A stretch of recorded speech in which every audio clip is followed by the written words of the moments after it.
Good morning from beautiful Auburn, Alabama. Glad you're all on the webinar this morning. And so we want to talk about the rules of the road to success in fundraising. We've got a lot of information we're going to try to cover. If you've got questions, I think we're set up so that you can type those questions in, and I'll certainly make every effort to answer those questions. I hope you can see me. I assume you can. So anyway, again, thank you for taking the time to be on the webinar, and we'll get started. So, rule number one.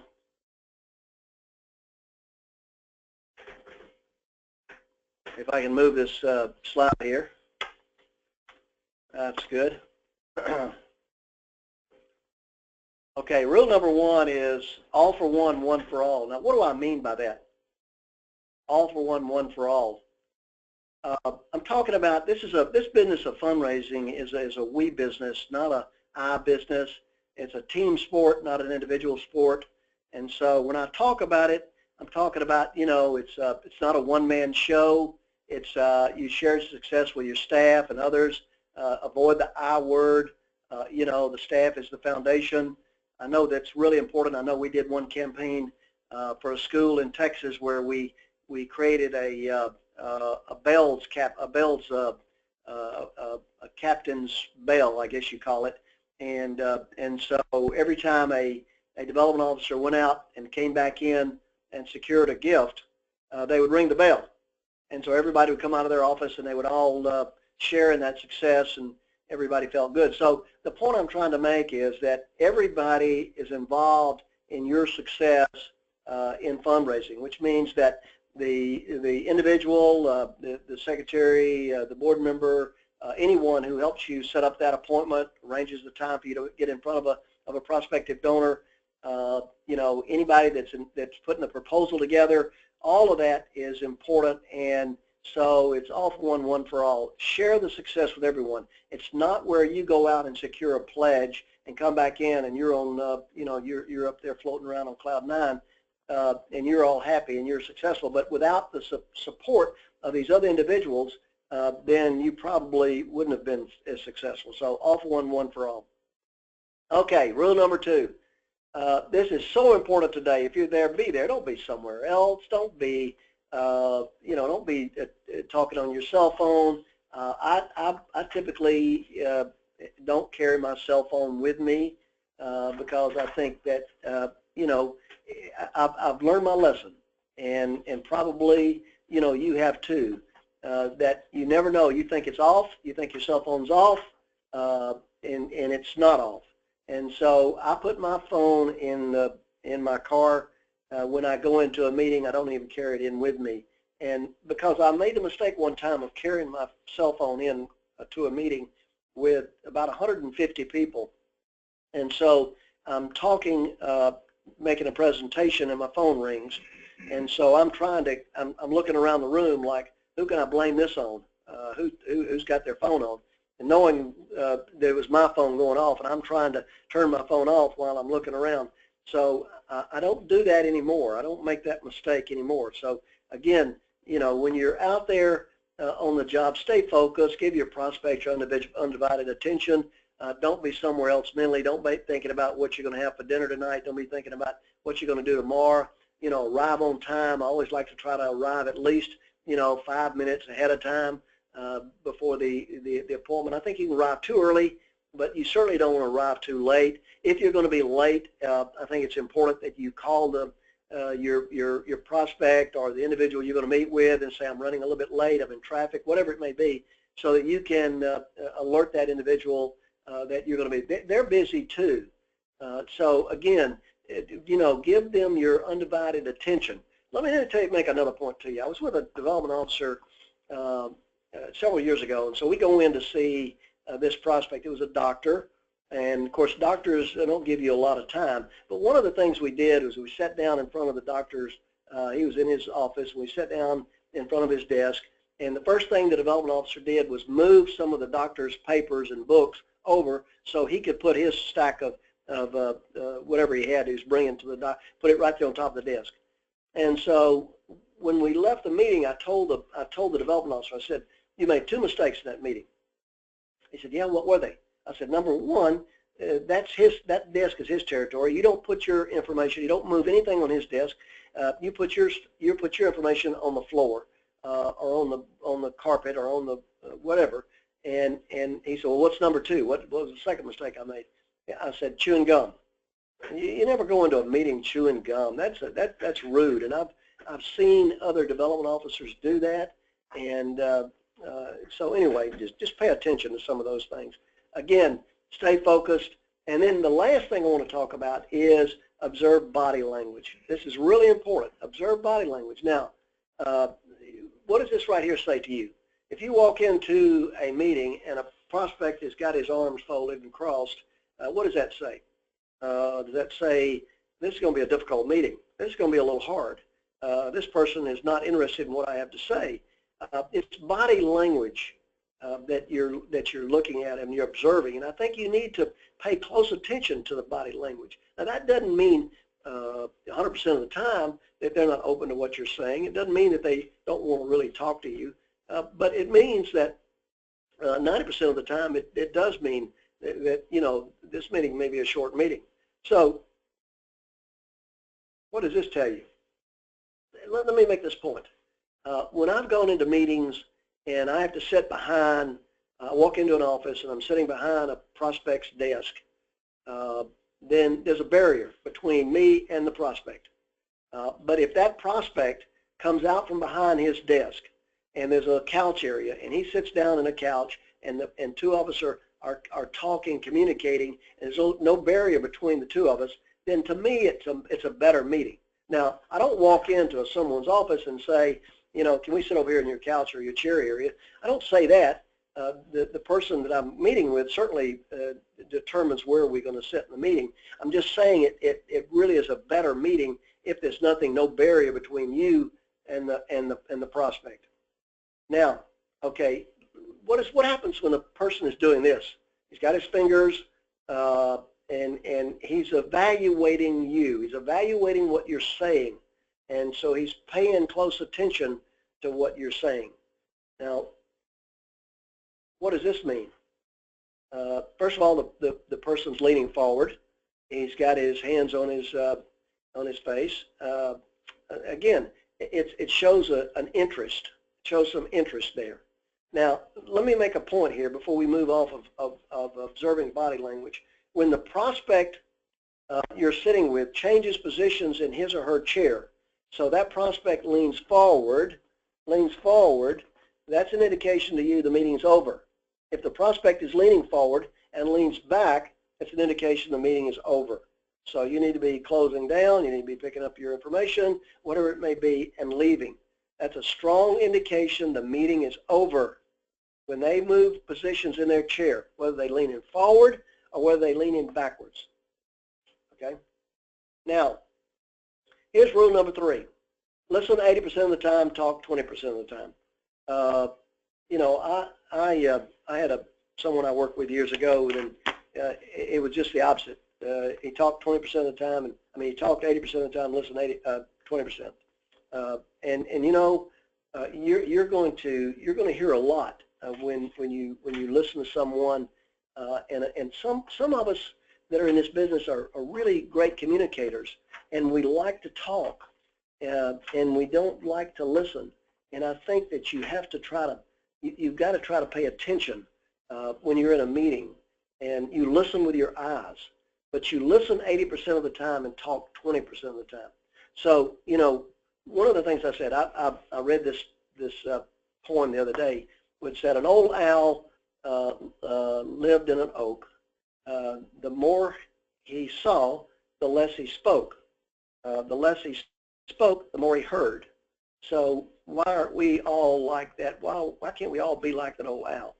Again, it's important that you listen, and you listen, and you listen, and you only talk 20% of the time.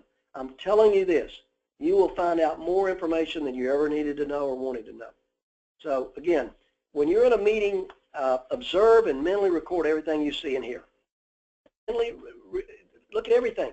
Complete your contact report immediately after the meeting. Why is that important?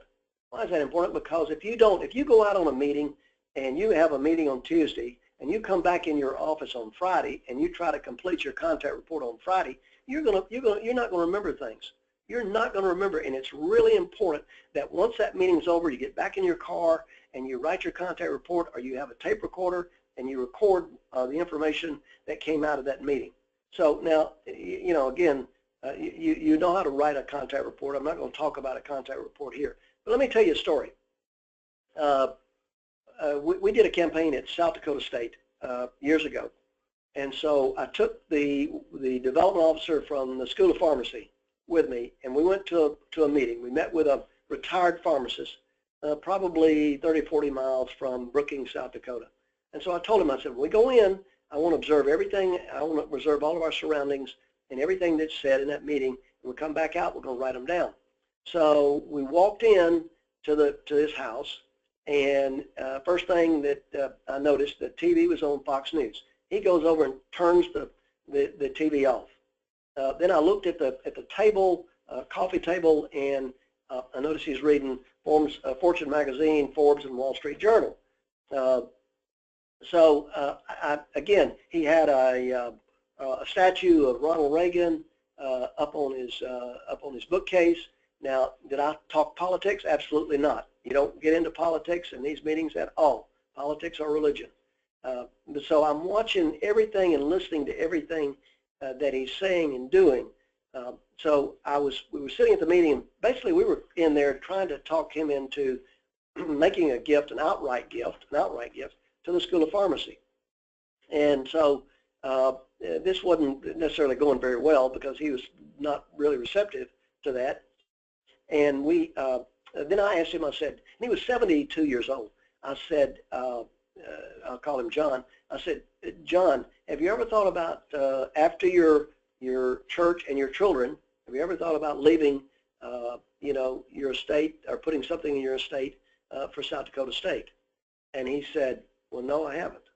Now let me go back on that. I always, and people have some difficulty about estate gifts, but it's pretty simple. I always use those terms. After your church and your children, would you consider putting something in your estate for South Dakota State University?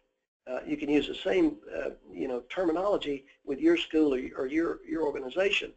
But if you don't say that, I found out that they come back and they say, well, I'm going to leave so much of my church, and I've got to take care of my children. So I always cover that in my opening comments to them. So I noticed in the conversation, he said we knew he was interested in pharmacy, and I did, when we did our profile on this individual, he had 2 sons that were living in California.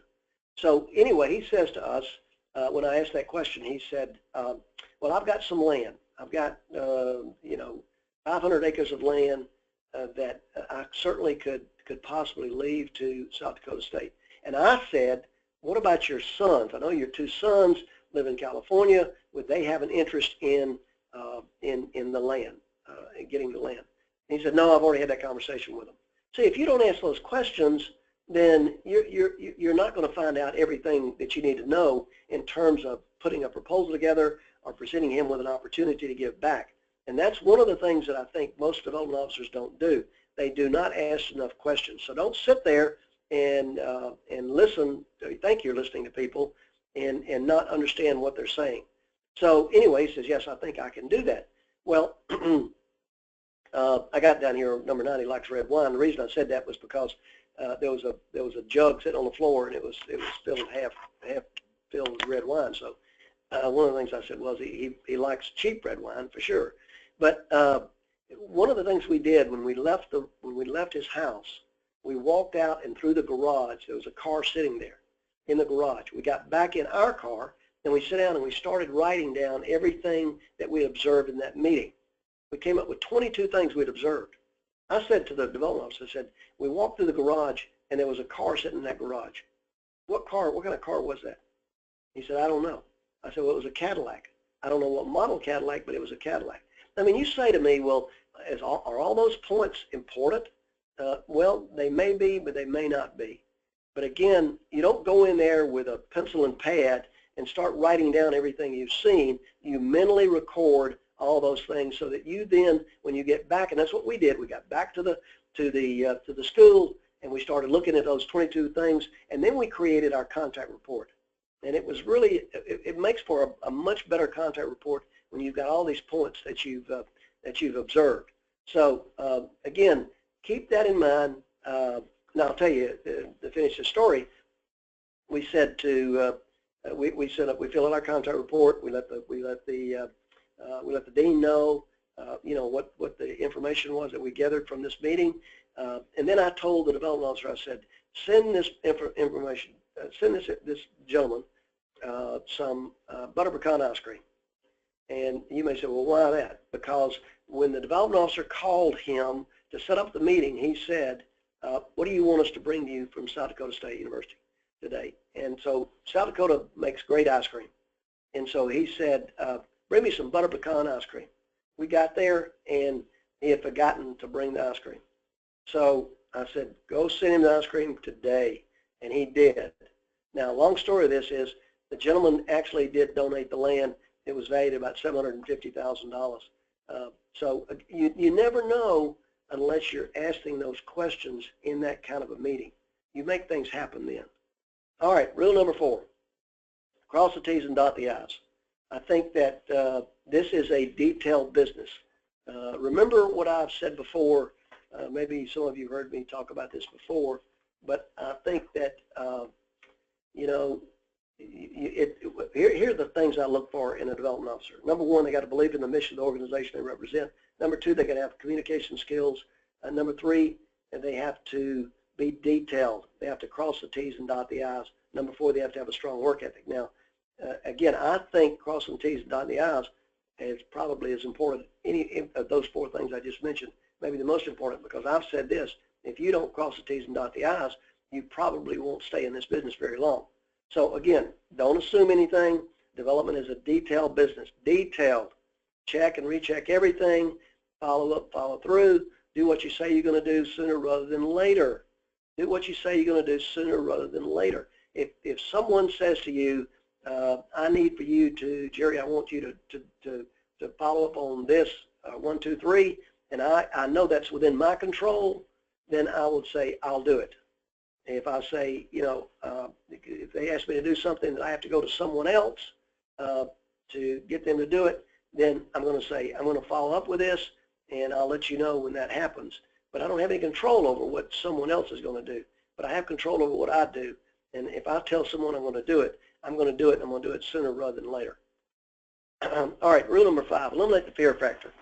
So many people, and this is people, these are people, I've been in this business for over 30 years. I know this for a fact. There are people out there who are in the fundraising business who are afraid to ask for a gift. They won't ask for a gift. And so I would say you got to eliminate the fear factor. You've got to go out there and you got to talk to people and you've got to ask for the gift. Now, one of the things I would say to you is don't be afraid to make mistakes.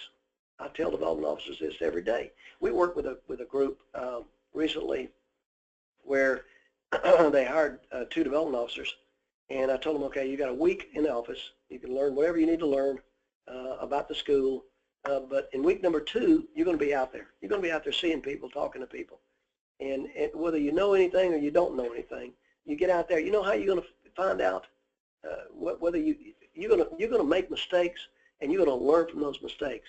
I've seen development officers read all the books, go to all the seminars. They spend 6 months in their office. They're never out there talking to people. They're never knocking on doors, and they never accomplish anything. And so I'm saying to you, if you're new in this business, don't be afraid to make mistakes.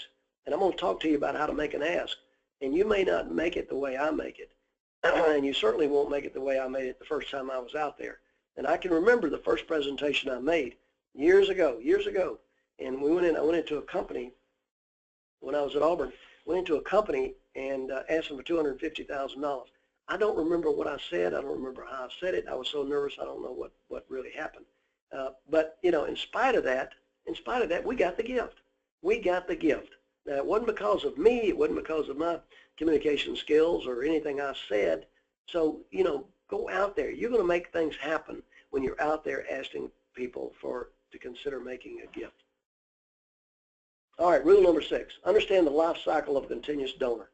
Life cycle of a continuous donor. That's what you want. Who are your best donors? People who are previously donors. I just met with development officers for the College of Education here at Auburn this morning.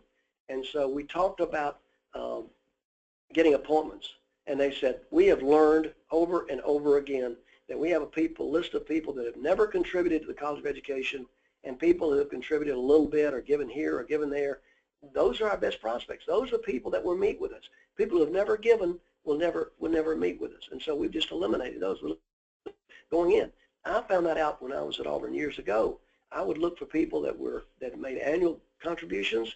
I didn't care how much they'd given. I don't care how many times they'd given. I looked for people who had given to the athletic fund. I didn't care how much they'd given or how often they'd given. But those I put in a list over here, and the list of people who had never given. And again, who do you think I got appointments with?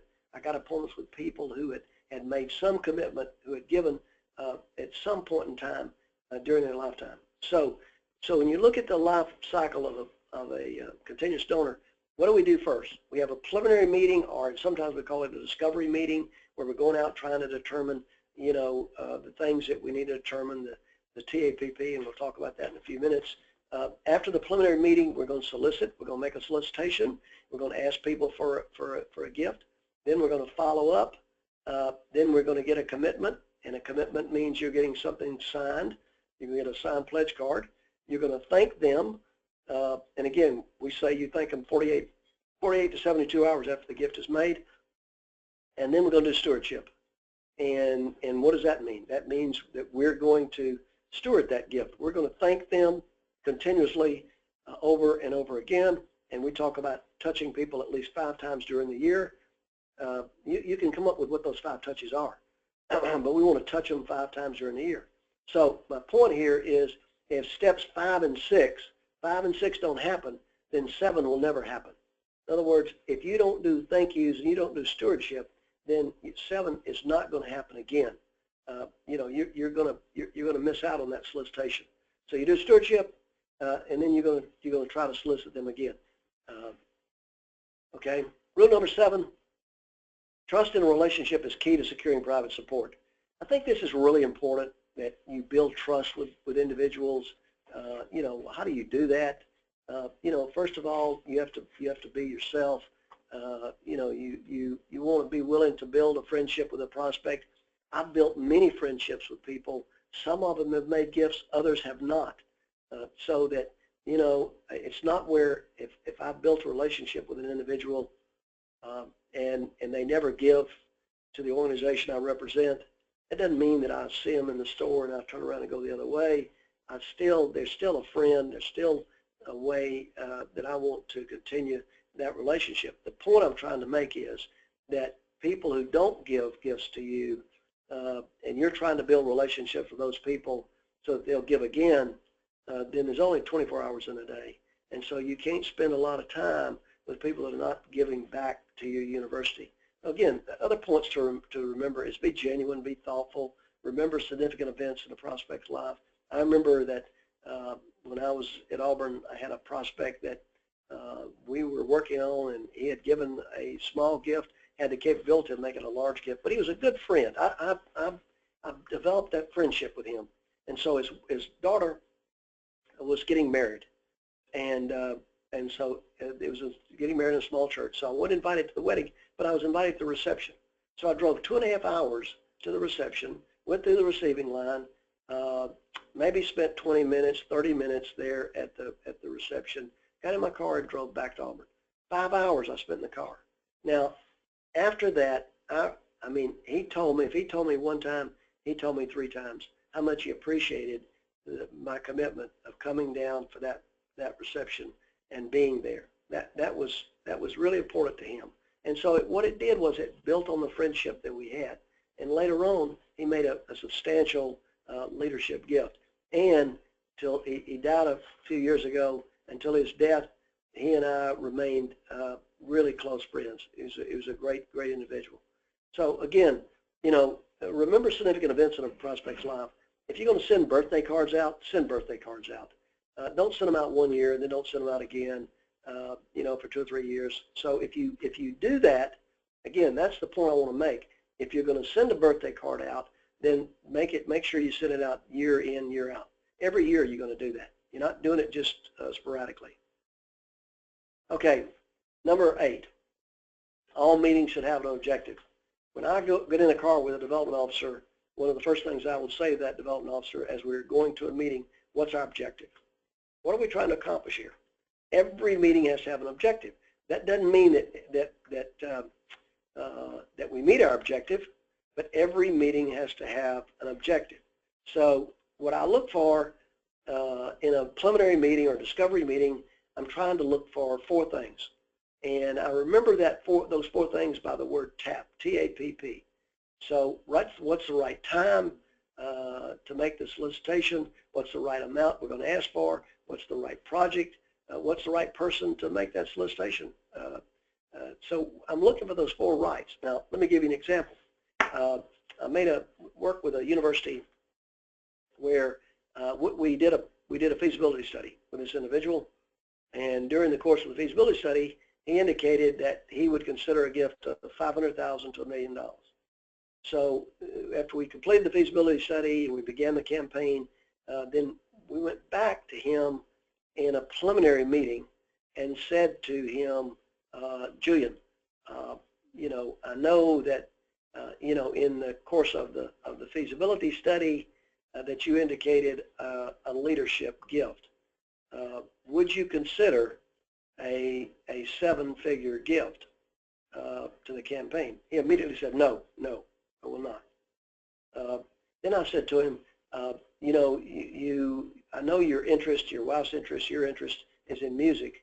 Would the music building be the project that you would be willing to support if you gave to the campaign? He said, yes. I said, the president would like to come and meet with you. He would like to present this proposal to you.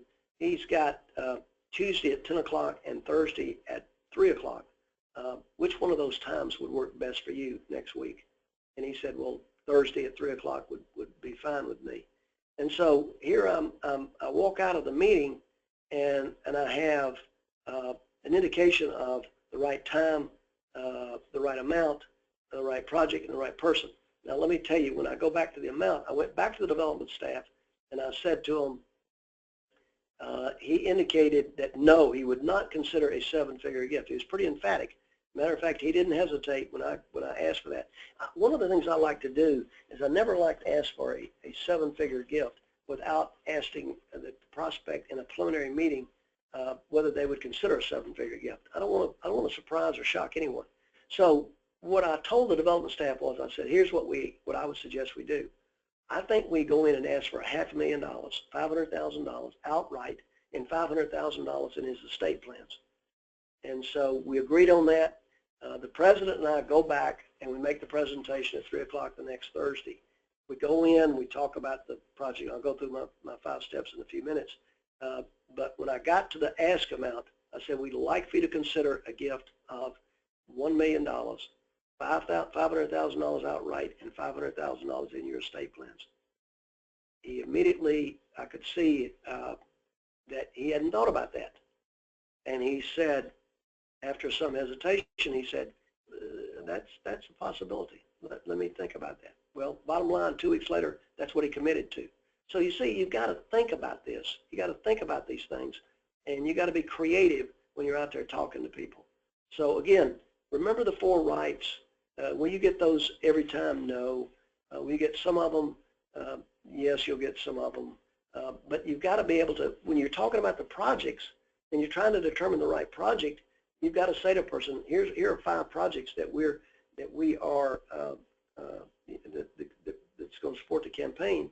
And you go over those projects, and the prospect sits there with his arms crossed, or the body language we talked about, and so he doesn't give you an indication. You have to ask the question: which one of those 4 projects or 5 projects do you feel that you would have more of an interest in supporting?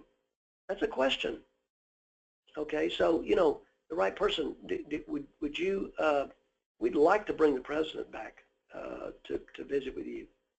Is that okay? I mean, you can ask those kind of questions. One of the things that I do on the right amount, I always talk about the gifts that we received so far in the campaign. We've had, 6 gifts at $250,000. I never mentioned names, but I mentioned dollar amounts. What am I trying to do? I'm trying to look at body language again. I'm trying to discover, why does this person, what's his reaction to me saying those things? Some people just say, well, I couldn't do anything like that. Or they sit there and, they don't give you any indication. So again, you can come up with that, but I'm going to tell you right now, getting the right amount is more important today than ever before. I used to think that you could, if a person was capable, you could ask them for the moon. You can't do that anymore, because let me tell you what happens. When you ask for the wrong amount of money, or you ask for too much money, they don't give you half of that. They don't give you a third of it. They give you nothing. And so you have to be very careful. We'll talk a little bit more about that. Okay, rule number 9, know your role in the solicitation. Know your role in the solicitation. I like to go in groups of 2. Now, years ago when I was at Auburn, I went out on a lot of solicitations by myself, and I'm sure you as development officers have done the same thing. But here's my 5 steps that some of you have certainly seen before. We created this probably 20 years ago, and it's worked extremely well. It says, that the right hand knows what the left hand's doing. So when we go in, and let's say I'm going out with the president on a solicitation, what is step number 1? Small talk. Is that important? Very important. Why? Because it's an icebreaker. It's a way to get people talking. You don't go in and say, well, let me tell you why I'm here. You sit down, you talk about the weather, you talk about sports, you talk about their occupation, anything, and that certainly takes 5 minutes, 10 minutes, 15 minutes at the most, but it's a good way to have an icebreaker.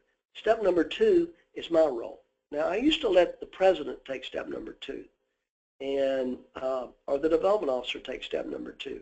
What I found is that step number 1 went on forever and ever and ever and ever, and so I started taking step number 2, so that I knew when there was a break in the conversation, I would say to the prospect, John, let me tell you why we're here.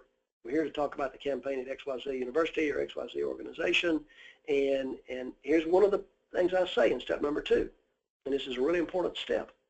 I would say, I have a proposal, and I want to leave it with you. I want you to read it, review it, and consider it. I have a proposal I want to leave with you. I want you to read it, review it, and consider it. What did I just say to that prospect?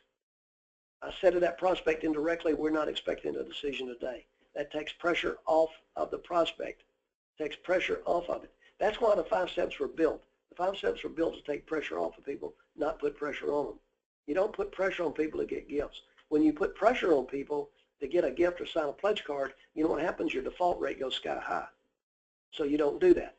So step number 3 is telling the story. That's the president's role. Did we script him? Did we script the board chairman or anyone that goes with you? No. We might give him some bullet points. We might give him some bullet points and say, here are the bullet points we think you ought to cover, and tell them the story. But you talk from your heart, and you talk with 2 things, passion and enthusiasm. Passion and enthusiasm. It's not what you say, it's how you say it. It's not what you say, it's how you say it. So that takes 10 minutes maybe. We also like to have boards, visual boards that the president or the board chairman or someone can show. Here's a picture of our building, here's the floor plan, whatever. It helps to have that. Step number 4 is the ask. Here again, if I'm with you, that's my role. And I go back and talk about, I don't just jump into the ask. I go back and I talk about where we are in the campaign. Here's what's happened in the campaign. We started the campaign 6 months ago. The board and the faculty and staff are all 100%. We are challenging everyone to do all they can do. Anything you do is certainly going to be appreciated. We would like for you and your family to consider a gift of $50,000, payable in equal amounts of $10,000 per year over the next 5 years in support of the campaign. Now, I stop right there. Most development officers don't stop. They keep going. I stop and wait for an answer. You have to wait for an answer. What answer do you think I'm going to get? I've been doing thousands of these. What answer do I get? We'll think about it. We'll consider it. We'll pray about it. I mean, all of those are responses you get. They typically don't say no. I bet I hadn't had 10 no's in all the solicitations I've made. And so, but the point I'm making is you have to stop right there and wait for an answer. Most loan officers will say, John, we'd like to consider a gift of $50,000, payable equal amounts of $10,000 per year over the next 5 years to support the campaign. But if you can't do that, maybe do 25. If you can't do 25, maybe you can do 15, or whatever you want to do. Certainly, we appreciate it. That is not what we want in number 4 in the ask. We want to make a statement, and we want to wait for a response. Now, we wait until that person speaks first. We do not speak. We wait till that person speaks first. Sometimes that's difficult. But, you know, just look around the room, look around, look at your shoes, look somewhere. Doesn't matter. But just wait. Just wait for an answer. And then they'll tell you something. They'll throw up their hands. They'll laugh. They'll do something. And when they do, when they make any sound, then I would say, John, remember this. Any amount you give is certainly going to be appreciated. Any amount you give is going to be appreciated. That, again, is a way to take pressure off of them. Step number 5, I would say, John, you know, can we follow up with you on this presentation in 5 to 10 days? What do you think their answer is? The answer is 99.9% of the time, yes, yes. Okay. Now, rule number 10, fundraising is a numbers game. It is a numbers game, you know, so the more people you're out there seeing, you know, the more chances you have of succeeding. That's why we established a rule of 23, 20-3. That means 20 face-to-face contacts per month and 3 solicitations per month. You know, you say, well, that's not hard, or that is hard. Whatever perception you have about that, the point I'm trying to make to you is fundraising is a numbers game. I remember talking to people about, you know, if you want to raise $1 million, then you got to go out and present $2 million in proposal presentations. So if you want to raise $4 million, you got to go out and present $8 million in proposal presentations. All right, you know, here's one of the things we do. We look at a lot of different charts. One thing we do is we call it a gifts table with prospect names. That's a populated gifts table. Populated gifts table. So if you're trying to raise $1 million, you know, and you need what? One gift. You need a 20% lead gift. So you need one gift at $200,000. You come over here to the right-hand column, and you have 3 names, because we need 3 prospects for every 1 gift we're looking for. So we actually write those 3 names in. Then we say, okay, in a $1 million gifts table, we need 1 gift at $200,000. We need 2 gifts at $100,000. So how many prospects we need now? We need 6. Go over here, I have 6 lines. Again, we're looking to populate the gifts table. And again, those help you with trying to go out and know who to see and when to see, and the fact that, you know, a lot of your success is going to come from those leadership gifts. Now, we've got the comprehensive gifts table, solicitation challenge report, solicitation report, weekly activity report. All those reports are involved. But let me just show you one. We call it a comprehensive gift table. Working goal of $5 million. Now, one of the points I want to point out to you is, here's your gift table over here. You know, you need 1 gift. Remember what I said? 20% lead gift. So you need 1 gift at $1 million. You need 3 over here in column 4. You need 3 prospects. And so we've identified 10 prospects, and we've identified the gift amount based on what? Based on peer reviews, electronic screening, whatever. So we have those numbers over there. Now, one of the things I look at when I look at this chart, I look at the column, the totals of column 6. So here we've got prospects identified at $37 million. So and our goal is, our working goal is $5 million. I like that number down here on at the bottom of column 6, $37 million. I like that number to be 2 to 3 times what our working goal is. So in this case, it's much more than that. So I would say this particular gifts table, this comprehensive gifts table, is in good shape. But look over here in column 7. Here's the proposal we presented. Here's the amount we presented. Here's the number of donors that we've succeeded, and here's where we are with the gifts we've received. So it's really a comprehensive gifts table. I really like this a lot. And when we're in campaigns, we use this gifts table to measure our success and where we are and what we're working. But again, I can't, if number 6 is not 2 to 3 times what the working goal is, then you're in trouble. Okay, rule number 11. Men and women are alike in their giving. No, They are not alike in their giving. I hate to tell you that. Women want a relationship, not just recognition. It takes time for a woman to really want to give to your organization. You have to build that relationship. You have to show them, you know, you're important. They are look at more than men do. They look at the efficiency of the organization. You know, how efficient are you? How much money are you spending to raise money? They're motivated by something highly personal, you know, something that's personal to them. They want and need involvement before giving at any significant level. And I can tell you this, they expect and will not donate again if you don't have stewardship. If you're not stewarding their gift, they won't give it to you again. Now, you know, women control about 60% of the wealth in this country. So it's really important that you build that relationship with some of the women that are out there with in your constituency base. It's really important. One of the points too I want to make is that we know this statistically, that 92% of decisions that are made when you make a presentation, 92% is made by the woman in the family.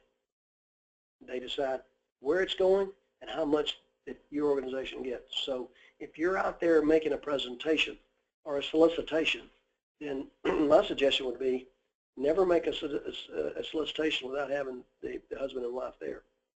You need both of them there when you're making that presentation. Okay. Rule number 12, time is not your gift. Time is not your gift.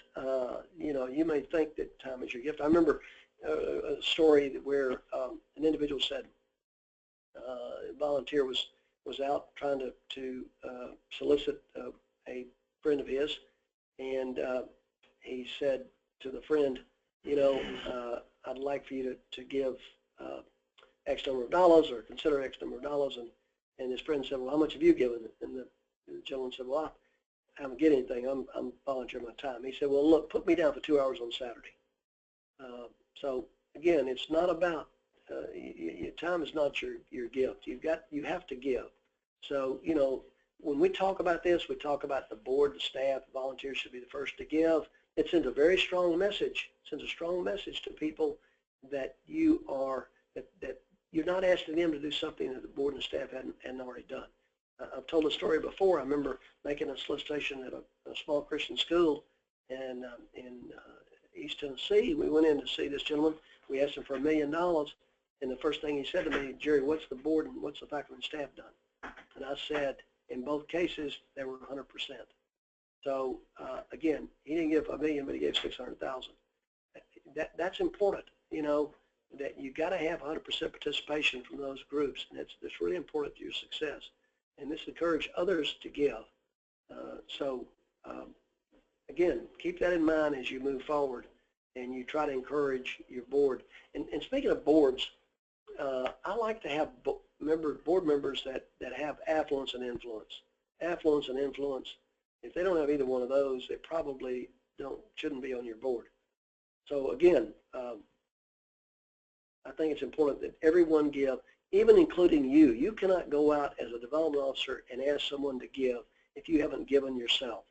I'm not saying to you how much you give. That's a personal decision that you and your spouse, if you're married, you have to decide that. It doesn't matter what you give. And you don't go out and wear it on your sleeve. You don't say, I've given, why don't you give? It's important that you have given, because you come into a meeting with that sense of confidence that you wouldn't have if you hadn't given yourself. Okay, rule number 3, stewardship is not an option. We've talked about that before. You know, it used to be an option. People didn't do stewardship. They didn't do stewardship. But it's gotten very, very competitive out there. There are 1.1 million nonprofit organizations, and they're growing by 30 to 40,000 per year. Everybody's looking for that terrible dollar. I can tell you this, if you don't do stewardship with the gifts that you receive, then you're probably not going to get that gift again. So it's important. Now, what are those 5 steps, or what are those 5 touches? We mentioned it earlier. I mean, you deliver a poinsettia at Christmas time, you know, birthday card, invitation to an event, whatever it may be. But let me tell you, it's not just saying, okay, we're going to touch our prospects 5 times. there's some kind of, there's got to be a structure and organization to stewardship to make it effective. If there's no structure in the organization, then stewardship is not going to be effective. If you say, I'm going to touch my prospects 5 times, well, what are you going to do in October? What are you going to do in November? What are you going to do in January? What are you going to do in March? I mean, what time of the year and when are you going to do these things? It's important that you're structured and organized and detailed. Go back to that detail point I made earlier.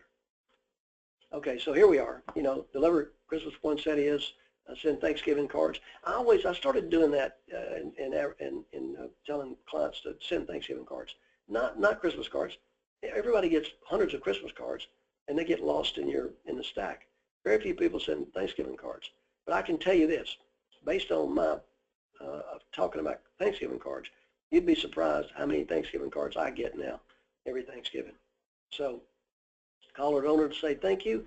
Have what you call thankathons. Have thankathons. Go in there one day and say, okay, I'm going to spend 2 hours calling all my donors that have made a gift to me in the past year. I'm going to call them and say thank you. Now, are you going to get them all on the phone? No. Are you going to get their voice message? Yes. Even that is important. Even that is important. We say board members ought to be doing that too. They ought to be calling people and thanking them, even if they can't talk to them. So invite them to a class to speak. You know, anything that you can keep those people involved, because it's too competitive. If you don't, you'll lose them to another organization. Okay, so I guess I've gotten down to the end here. Any questions that you might have?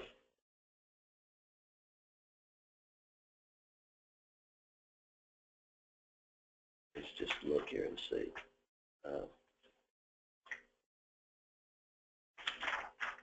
Again, you know, knowing what the basic rules are really important in terms of understanding this business. And again, let me just sort of review with you real quickly, and that is, you know, don't be afraid to make mistakes.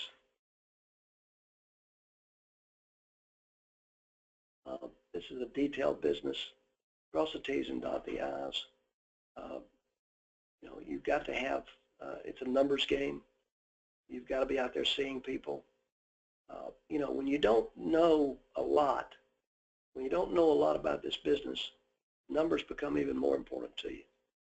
So that you may have to go see 3 times the number of people that others might see 2 times and get their gifts. But let me tell you this: this business is a journey, not a destination. You're going to learn as you go along, and you're going to get better tomorrow and today than you were yesterday. That's why I say development officers are more valuable to the institution or the organization they work for today than they were yesterday. Because why? You're building relationships with people. You continue those relationships building, and that's important as you move forward. Okay, so if we don't have any other questions, I will appreciate all of you being on the webinar, and look forward to seeing you down the road somewhere. And we will do another webinar in the next month to 6 weeks, and I think it's going to be on the basic principles of fundraising. So anyway, thank you again for taking your time to be here and listen. If you'd like a copy of that book, you certainly can send a note to Susan Crow, and she'll send you a copy. So thank you. Have a great day. Have a great week, and make something positive happen for your organization. So, and to make it happen, get out there and see somebody. Thank you very much.